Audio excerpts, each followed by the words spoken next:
Hi, my name is Jim and I was retired. Back in 2021, I made a video about the three magi. That's the modified adjusted gross income, which could bring unexpected gifts to your retirement. Well, these guys are back in 2026, and one of them is bringing some really bad news.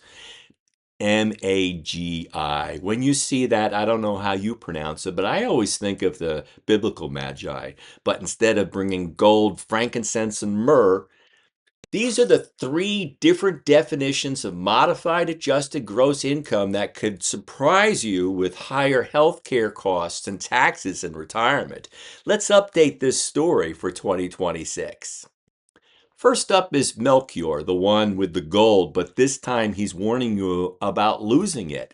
Melchior represents the magi that determines your ACA premium tax credits for pre-Medicare health insurance. Now, the enhanced subsidies from 2021's American Rescue Plan capped your premiums to 8.5% of your income no matter what, no upper limit.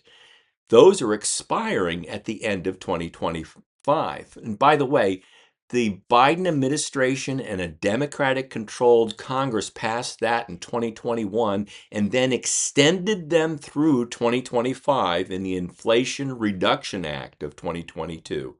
They weren't part of the original Obamacare.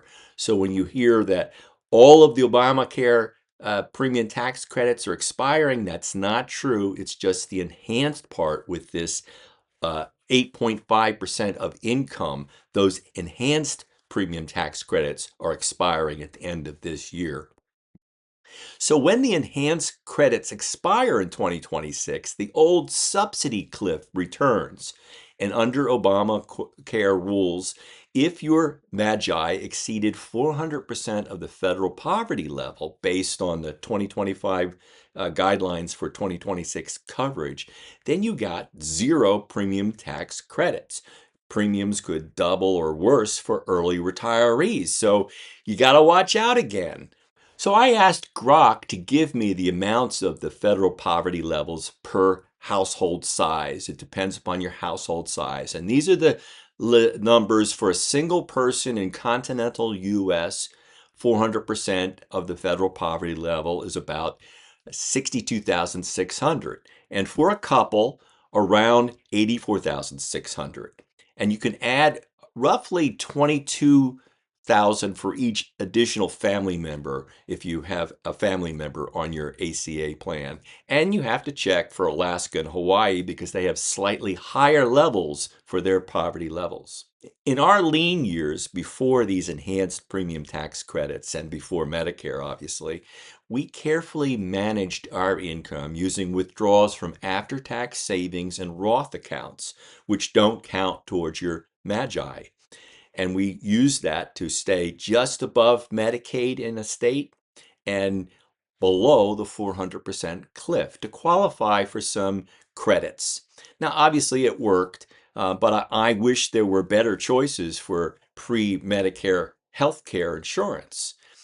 The ACA is often the only affordable option, but planning around that cliff of 400% felt like a full-time job.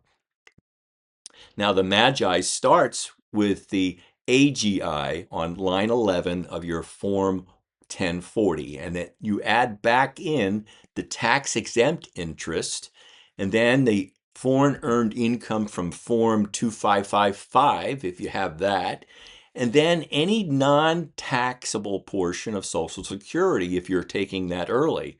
And that's another reason why you might want to wait until you're on Medicare for Social Security, because you'll have to add that back in. And you do that by subtracting line 6B from 6A. And it's prospective. So you have to do some careful analysis of your retirement withdrawals, dividends, interest, capital gains, and other income. Now, I pointed out that there's a catch-22 with this formula. If one spouse is on Medicare and one is on ACA, you report the couple's full household income, but credits only apply to ACA coverage for one person. And we found out that buying coverage for one was almost as much as buying coverage for two. Next is Balthazar, who brings not myrrh, but extra Medicare premium surcharges. This Magi decides if you'll pay the income-related monthly adjustment amounts on Part B and Part D. Now, important, there's a 2-year lag on this Magi, so your 2025 Magi will determine if Aunt Irma visits in 2027. Your 2026 premiums were based on your 2024 Magi, and the thresholds there started with $109,000 for a single and $218,000 for a married filing jointly for the first tier of IRMAA charges, and it goes up substantially above that. So if you can stay below those IRMAA levels, you'll avoid paying more for Medicare. So for 2027, which will be based on your Magi from 2025, the levels really have not been set yet, but you can expect something a little higher than the current levels, and I would plan conservatively around $110,000 for a single filer and $220,000 for married filing jointly. Now, this definition is much simpler than the Magi for premium tax credits. This one is just your AGI of line 11 added back in the tax-exempt interest. And Social Security Administration will calculate it for you and send you the bill.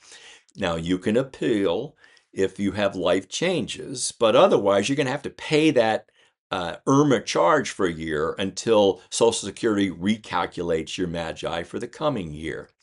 If you can avoid going over those thresholds, you can avoid surprises 2 years later.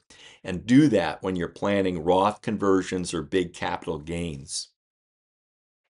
Now, finally, Gaspar is the one, frankly, I hope I don't see much.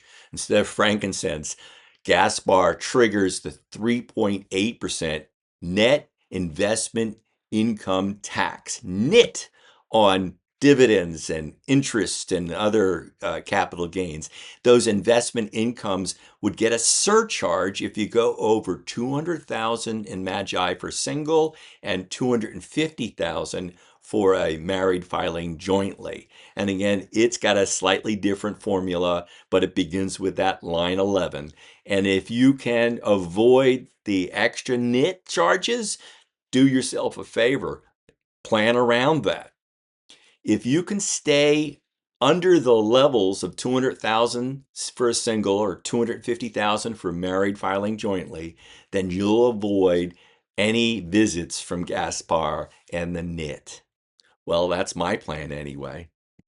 Now, a quick disclaimer, I am not a tax pro or a financial advisor. I'm just a retired guy sharing what I've learned. Always do your own research and consult professionals. And I'll say that these numbers are current for the holiday season of December 2025 and will change in the future. So if you're viewing this in a couple years, go do your own research.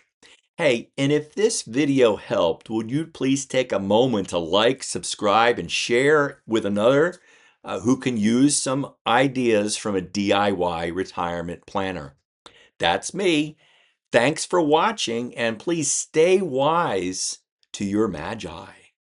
I will conclude with my standard warning. I am not a professional planner. I have no initials after my name, so take these as entertaining ideas from one educated consumer to another. Always do your own due diligence and seek out a professional if you need one. Merry Christmas and Happy New Year to all of you out there in YouTube land.